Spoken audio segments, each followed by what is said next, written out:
Hello mga mi, magandang araw. So for this mini vlog ay magpa-follow up check-up na naman ng baby na yan.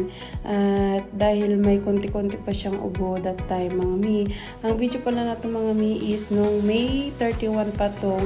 At ngayon ko lang siya na-edit at dahil may konting ubo pa si baby, ayan nga at nag-follow up check-up kami at nirestan lang din naman siya ng isang gamot dahil okay naman na si baby, kailangan lang na matanggal yung konting ubo niya.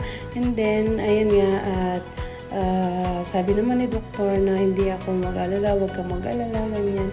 Dahil wala namang problema si baby, wala namang sign of pneumonia, kaya sobrang happy ang heart ni mommy at ni daddy. Pagkalis namin sa clinic, ayun nga dumiretso na ako sa pharmacy at binili yung nasal spray ni baby kasi wala doon mismo. Yung isang gamot lang nabili ko doon at then bumili na din ako ng kape namin ni Mister. Siyempre, kopi ko siya. Ako si Energen, Charis. Ayan nga, at kunti lang yung binili ko for the bayad ng person. So, yun lang. Bye-bye!